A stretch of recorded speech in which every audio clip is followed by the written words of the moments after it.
नमस्कार साथियों, एनसीआर पत्रिका में आप सभी का स्वागत है। अमेरिका की राजनीति में सबसे ऐतिहासिक तरीके से कमबैक करने वाले डोनाल्ड ट्रंप 2.0 की राजनीतिक भविष्यवाणी के बारे में विद्वानों के द्वारा लगातार कई अनुमान लगाए जा रहे हैं।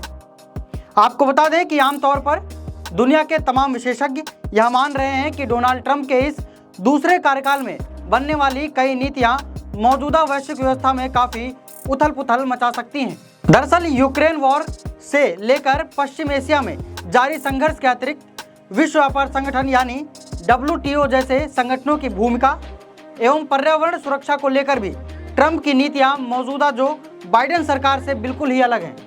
लेकिन यदि हम भारत की बात करें तो यहाँ के नीतिकार डोनाल्ड ट्रंप की दो प्रमुख नीतियों पर अपनी नज़र लगातार बनाए हुए हैं, जिसमें पहली नीति के तहत हिंद प्रशांत क्षेत्र को लेकर लगातार बढ़ती चीन की आक्रामक गतिविधियों को रोकने की होगी।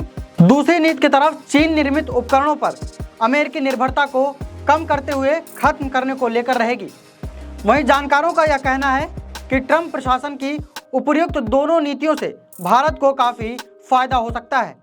जैसे प्रमुख राजनीतिक विशेषज्ञ ब्रह्मा चेलानी का यह कहना है कि ट्रंप की जीत के द्वारा यूक्रेन युद्ध को समाप्त करने का एक रास्ता खोल दिया गया है।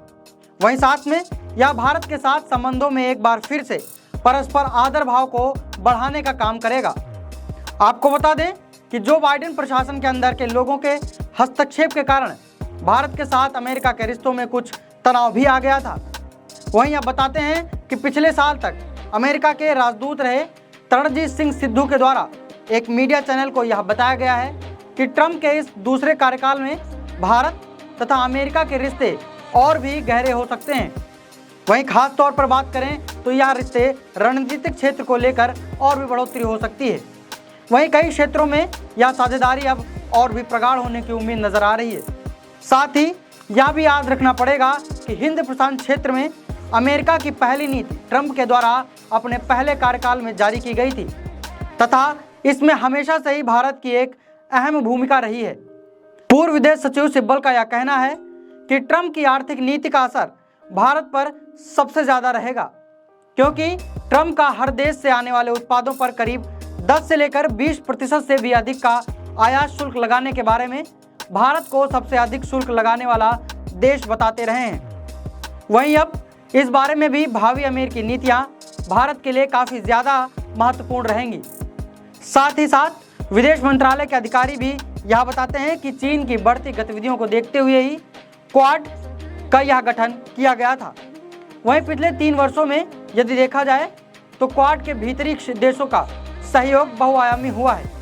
तो आह्वान दूसरी तरफ हिंद प्रशांत क्षेत्र में भी अब चीन पहले के मुकाबले अधिक आक्रामक हो गया है। ऐसे में यह तय है कि निश्चित तौर पर अमेरिका की इस जीत के बाद क्वाड की सक्रियता भी बढ़ेगी। लेकिन भारत तथा अमेरिका के रिश्ते सिर्फ चीन तक ही केंद्रित नहीं हैं। हाल के वर्षों में हुए सीमा विवाद के बावजूद भी भारत तथा चीन के द्विपक्षीय रिश्तों में अपने अपने मायने रहे हैं। आपको बता दें कि आर्थिक आंकड़े के अनुसार अमेरिका के पश्चात चीन भारत का दूसरा सबसे बड़ा व्यापारिक साझेदार देश है। ऐसे में भारत को यह भी देखना होगा कि आखिर चीन को लेकर नई अमेरिकी सरकार के द्वारा आर्थिक नीतियां क्या बनाई जाती हैं। दरअसल डोनाल्ड ट्रंप की पिछली सरकार में यह देखा गया था कि ट्रंप अपने वादे के अनुसार चीन निर्मित उत्पादों के आयात पर लगातार रोक लगाते रहे हैं। तो इससे भारत तथा अमेरिका के आर्थिक संबंधों पर भी सकारात्मक असर पड़ने की उम्मीद जताई जा रही है।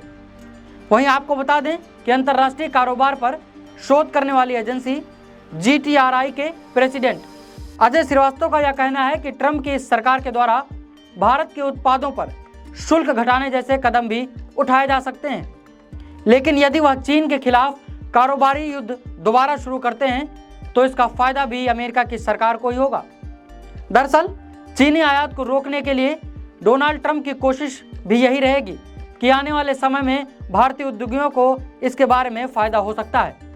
दरअसल डोनाल्ड ट्रंप चीन मुक्त सप्लाई के लेकर स्थापित करने वाली नीति के बड़े समर्थक रहे हैं। साथ ही बता दें कि यह काम बगैर भारत की मदद के नहीं किया जा सकता है, क्योंकि महंगे खनिजों की आपूर्ति के लिए जैसे सेमीकंडक्टर समेत कई अन्य उत्पादों में अमेरिका को भारत के सहयोग की ज़रूरत पड़ती रहती है। तो साथियों, आज की इस खबर में बस इतना ही, लेकिन जल्द मिलेंगे ऐसी नई खबरों के साथ। तब तक के लिए अपना ध्यान रखिए और जुड़े रहिए एनसीआर पत्रिका में। धन्यवाद।